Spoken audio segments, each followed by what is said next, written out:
খেলা দেখায় ব্যস্ত দুই ভাই বোন, সরি আমার ছেলে শুধু খেলা দেখায় ব্যস্ত, আর মেয়ে হলো মোবাইলে গেমস খেলতেছে। ছেলে এদিকে বিস্কিটের কৌটা, চানাচুরের কৌটা, জুস নিয়ে বসে পড়ছে, খেলা দেখতে দেখতে এগুলা খাচ্ছে। দেখেন অবস্থাটা, একটু দেখাই। আজকে তো ক্রিকেট খেলা, বাংলাদেশ আর ইন্ডিয়ার ভিতর। বাংলাদেশ ব্যাট করতেছে না ইন্ডিয়া?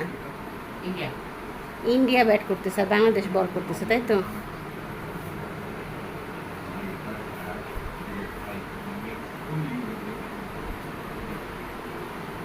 আর এদিকের অবস্থা, বসে বসে চানাচুর, বিস্কিট আর জুস চলতেছে। খেলা দেখার জন্য আমার ছেলে আজকে স্কুলে যায় না, চিন্তা করেন অবস্থাটা।